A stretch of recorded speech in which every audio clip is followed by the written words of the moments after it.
CIA, the terrifying secret files that were never meant to be exposed. The room you will never enter. There is a room somewhere in America that you will never enter. You will never know its exact location. You will never see the people who walk through its doors, and even if you somehow obtain the highest security clearance in the United States government, there is no guarantee you would ever be told what is kept inside. Perhaps there are no extraordinary secrets there at all. Perhaps there are only ordinary intelligence reports, names of informants, foreign operations, technical programs, and information that must remain classified for legitimate reasons. But history gives us another possibility, because America has opened rooms like this before, and every once in a while something has come out. A forgotten document, a surviving memorandum, a congressional investigation, a box of financial records that someone failed to destroy. And when those fragments finally reached the public, Americans discovered something deeply unsettling. Some of the stories that sounded too disturbing to be real were real. The story begins during the Cold War, not with a gun, not with an assassin, but with a question. Can you control a human mind? The fear of mind control. In the years after World War II, American intelligence officials became increasingly frightened by reports of Soviet and communist interrogation methods. Prisoners appeared to confess. Political enemies seemed to change their beliefs. The Korean War intensified fears that hostile governments might have discovered techniques capable of breaking human resistance. A new word entered the American imagination: brainwashing. To intelligence officials, the possibility was terrifying. If America's enemies had learned how to manipulate the human mind, then the United States needed to understand those methods, and if possible, develop its own. Early CIA programs carried names like Bluebird and Artichoke. Their researchers explored drugs, hypnosis, interrogation, memory, psychological pressure, and techniques intended to influence human behavior. Then, in 1953, the CIA created a program whose name would eventually become synonymous with the darkest side of American intelligence history: MKULTRA. For decades, the name would inspire books, movies, conspiracy theories, and rumors. But the truth did not need Hollywood. MKUltra was real, and what survived in government records was disturbing enough. MKUltra.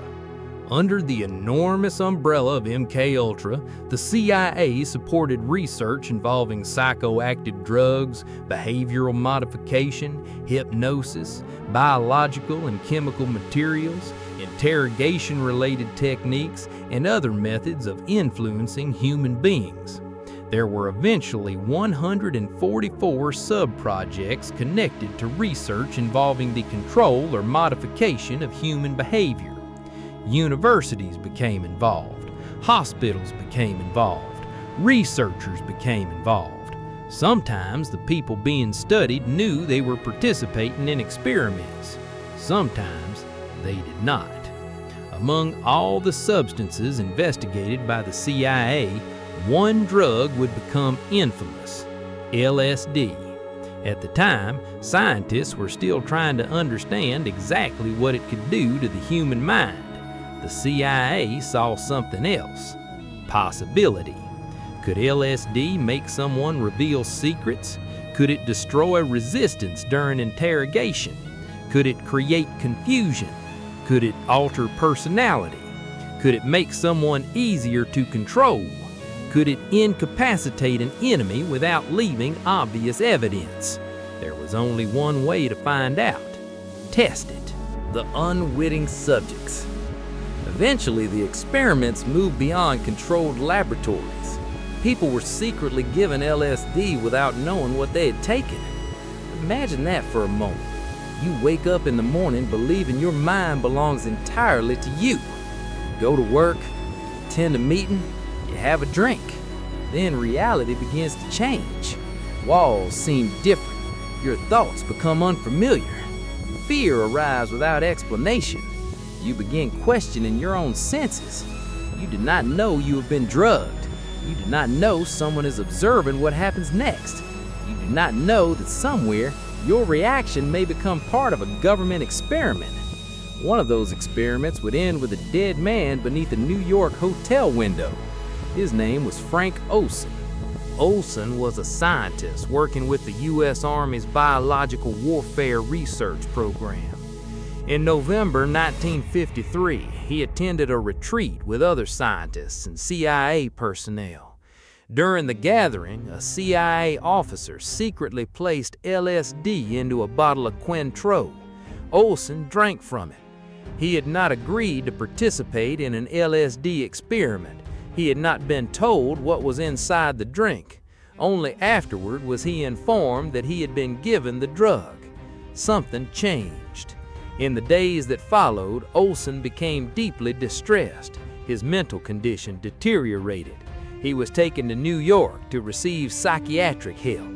Then, in the early morning hours of November 28, 1953, Frank Olson crashed through the window of a 10th floor hotel room and fell to his death. He was 43 years old. For years, his family did not know the full circumstances surrounding what had happened before his death. Only much later did the secret LSD experiment become public. The mystery of the 10th floor. That single revelation transformed Olson's death into one of the most controversial mysteries in the history of American intelligence. Was it suicide? Did the LSD contribute to his psychological collapse? Did something else happen inside that hotel room? Questions surrounding Olson's final hours would continue for decades. But beneath all the theories was one fact that required no speculation. The CIA had secretly drugged him. And perhaps the most disturbing part was what happened afterward. The experiments did not immediately stop. The CIA continued covert testing involving unwitting subjects. But MKUltra was growing into something so secret that even inside the agency, knowledge was compartmentalized. Different researchers might understand only a small part of what they were contributing to. Money could move through intermediary organizations. Institutions receiving funding might not always know where the ultimate interest originated. The architecture of secrecy was becoming almost as important as the experiments themselves. Then, 20 years after MKUltra began, something happened that would permanently prevent Americans from knowing the complete story. Destroy the records. In 1973, as the CIA entered a period of increasing scrutiny, CIA Director Richard Helms ordered major MKUltra records destroyed. Boxes disappeared. Operational histories vanished. Names vanished. Experimental details vanished. Whatever had been written on those pages was reduced to something no congressional committee could subpoena: ash. For a time, it appeared that much of MKUltra's history might have disappeared with them. But someone had overlooked something: financial records. Thousands of pages of documents had been stored separately. They survived. It was an almost absurd accident of history. The documents that helped expose one of America's most secret of behavioral research programs survived because they were essentially accounting records. Years later, investigators began following the money. Numbers became contracts. Contracts became institutions. Institutions became subprojects. And slowly, pieces of MKUltra returned from the dead.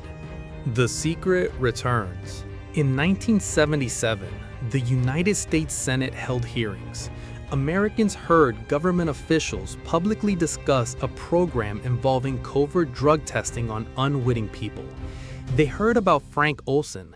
They heard about destroyed records.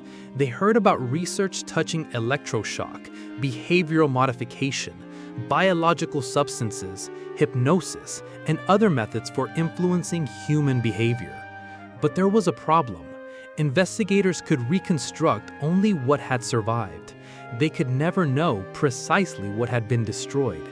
And that changes everything, because a redacted document still tells you that something was written there. A destroyed document tells you nothing. No black rectangle, no missing name, no page number, no evidence that the page ever existed. Just absence. And MKUltra was not the only secret waiting to surface. The family jewels. By the early 1970s, the CIA itself had begun collecting information about activities that could become politically explosive if exposed. The collection received a strangely elegant nickname, the family jewels. The name sounds almost affectionate. The contents were anything but. Nearly 700 pages eventually documented controversial CIA activities accumulated during the agency's history. Surveillance, domestic activities, mail interception, experiments, plans involving foreign governments, and one subject so explosive that it would permanently change the way many Americans viewed their intelligence agencies. Assassination. During the Cold War, CIA officials became involved in plots concerning foreign political leaders. Fidel Castro became the most famous example, and for years, attempts and proposals to remove Castro from power produced schemes that sometimes sounded almost unbelievable. Contacts with organized crime figures were explored. Poison was considered. Other assassination-related ideas appeared. Some schemes failed. Others never progressed beyond planning. Castro survived them all. But the important revelation was not that the CIA possessed some magical ability to eliminate anyone it wanted. It clearly did not. The revelation was that assassination plotting had existed inside the machinery of American foreign policy at all. Another case involved Patrice Lumumba, the first democratically elected prime minister of the newly independent Congo. During the political crisis surrounding his government, American officials viewed Lumumba through the brutal strategic calculations of the Cold War. CIA-related assassination discussions concerning Lumumba became part of later congressional investigations. Patrice Lumumba and the pattern of secrecy.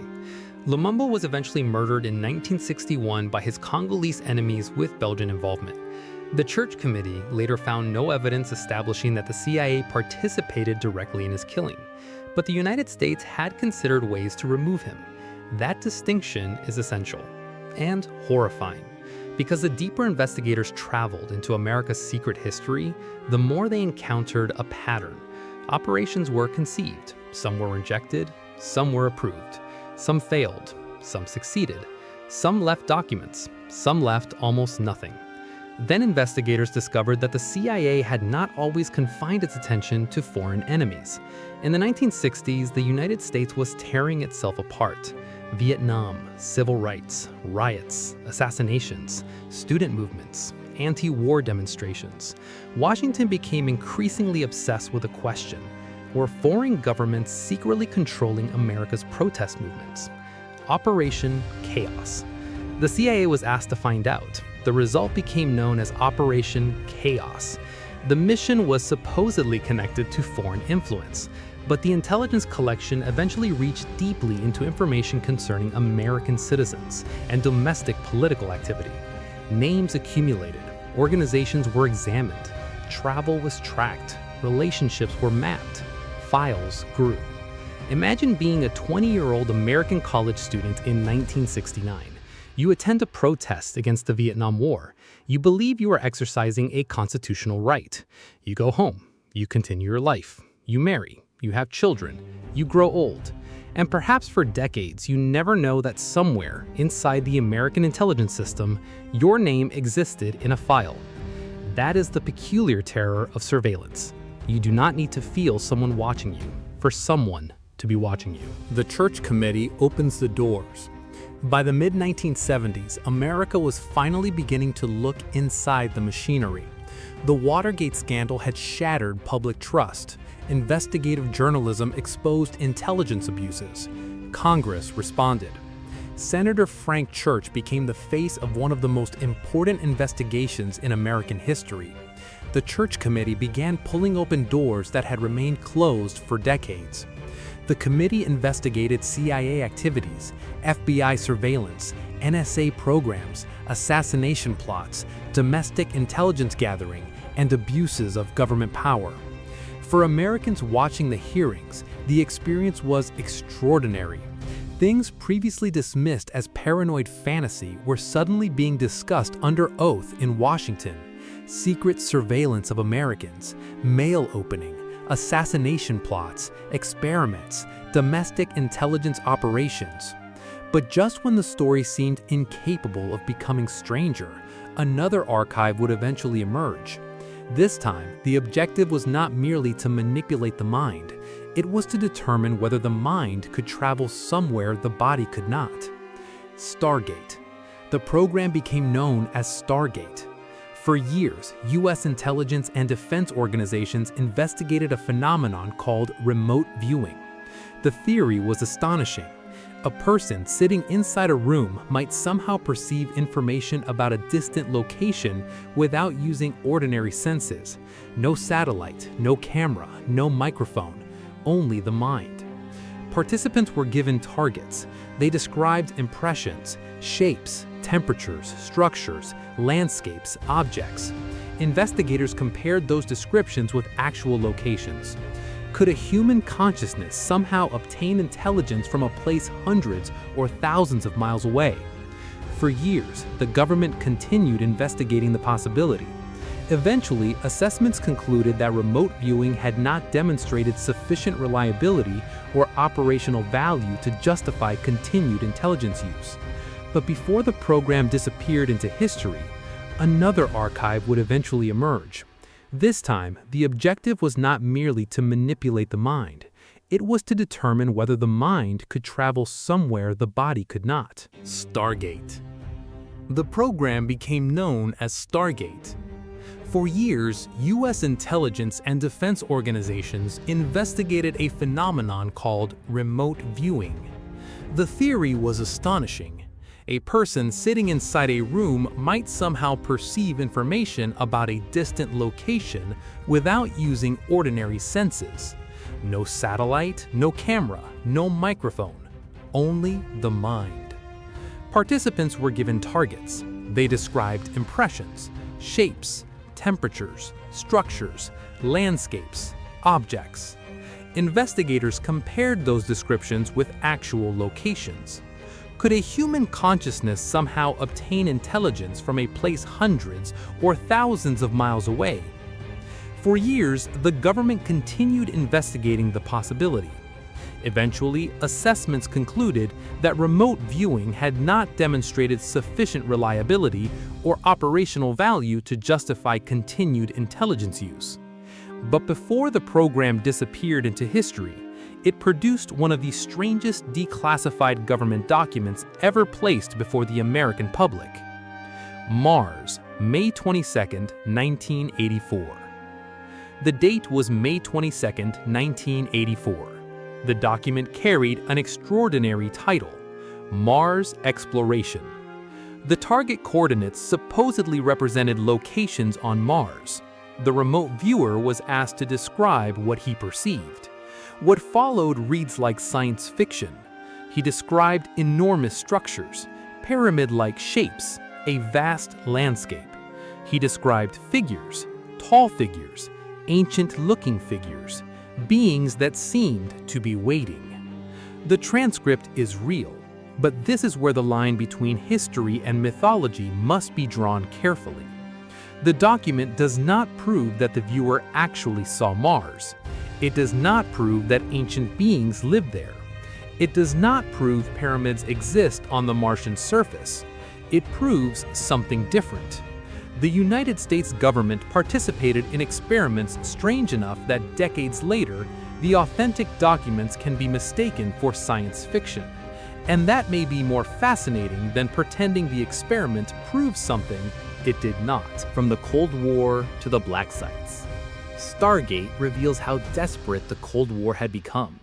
If there was even a tiny possibility that the Soviet Union could exploit paranormal phenomena for intelligence purposes, American officials were willing to investigate whether the United States could do the same. The Cold War eventually ended. The Soviet Union collapsed. MKULTRA became history. STARGATE was terminated. The Church Committee became something students read about in textbooks. America moved forward. Then came September 11, 2001, and the doors closed again. In the aftermath of the terrorist attacks, the CIA began capturing suspected terrorists around the world. Some disappeared into secret detention facilities, black sites, locations concealed from the public. In those rooms, the United States began using interrogation techniques that would eventually trigger another national reckoning. Detainees were subjected to prolonged sleep deprivation, stress positions, confinement, physical coercion, waterboarding. Some were kept awake for extraordinary lengths of time. Some were held in conditions designed to produce dependence, fear, confusion, and psychological collapse. The 6,700-page report. For years, much of what happened remained classified. Then, the Senate Intelligence Committee began investigating. The investigation became enormous. Millions of pages of CIA records were examined. The final Senate study exceeded 6,700 pages and contained approximately 38,000 footnotes. Its conclusions were devastating. The committee found that CIA interrogations had been more brutal than the agency had represented to policymakers and the public. It also concluded that the enhanced interrogation techniques were not an effective means of acquiring unique intelligence or gaining detainee cooperation. And once again, another familiar detail appeared: destroyed evidence. Years earlier, videotapes showing interrogations of detainees had been destroyed. The pattern was impossible to ignore. MKUltra records destroyed, interrogation tapes destroyed, investigators arriving later, surviving fragments being reconstructed, questions remaining after the evidence was gone, and the complete Senate report itself was never publicly released in full. Once again, America could see part of the room, but not all of it. What we only learn afterward. And this is where our story reaches the place that makes the CIA archives truly frightening. It is not MKUltra. It is not LSD. It is not assassination plots. It is not psychic spies staring at coordinates on Mars. It is not even the black sites. It is the simple realization that almost everything you have just heard became public only after the secret had already become history. Think about that. Frank Olson was dead for decades before most Americans understood what had happened before his fall. MKUltra began in 1953. The major Senate hearings came in 1977. Operation Chaos operated before congressional investigations exposed the scale of domestic intelligence abuses. The family jewels remained hidden until political pressure forced the past into the open. STARGATE became public only after the era that created it was essentially over. The detention program operated in secrecy before investigators reconstructed what happened. We know these stories because eventually, someone opened the door. But history leaves us with one final question. What happens to the doors that never open? The files we have never seen. Somewhere inside the American national security system tonight, there are classified documents. That fact is neither sinister nor surprising. Every intelligence service needs secrets. Agents' identities must be protected. Military capabilities must be protected. Foreign sources must be protected. Operations can depend on secrecy. But hidden among millions of legitimate secrets, history tells us that mistakes, abuses, failed experiments, questionable operations, and extraordinary ideas can sometimes remain hidden too. Perhaps some of today's classified files will become public in 20 years, perhaps 50. A future generation may open them and discover nothing shocking. Or perhaps a young historian who has not even been born yet will sit inside an archive, open a cardboard box, and find a name no one recognizes, a project no one remembers, a series of payments, a laboratory, a date, a signature, a sentence, then another. And suddenly, something that millions of people believed was impossible will become history. That happened with MKUltra. And there is one final detail worth remembering. When investigators discovered MKUltra's surviving financial records, they were not finding the complete story. They were finding what escaped destruction.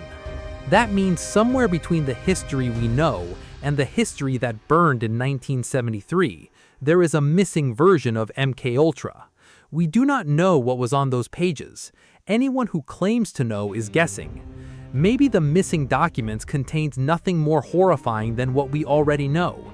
Maybe they would have answered mysteries that later became conspiracy theories. Maybe they would have revealed names, institutions, victims, failures, operations. We cannot know. And that's exactly what makes them frightening.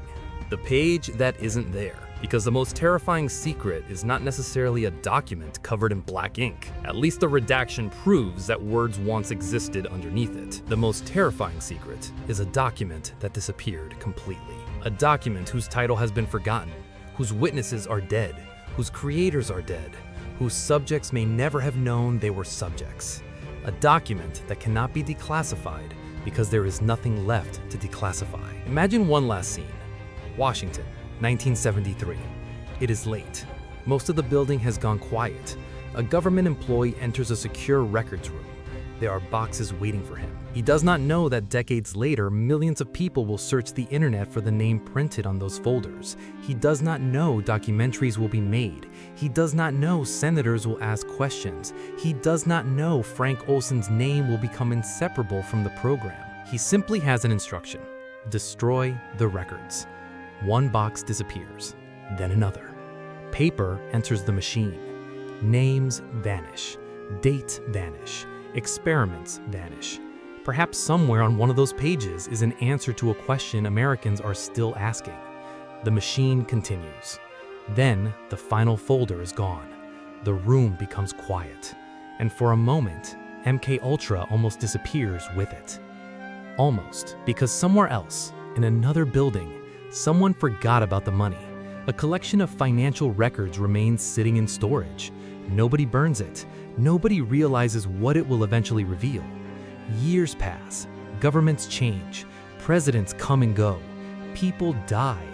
Then someone opens the box, and the dead program begins speaking again, one page at a time. That is why these files matter. Not because every conspiracy theory is true, most are not.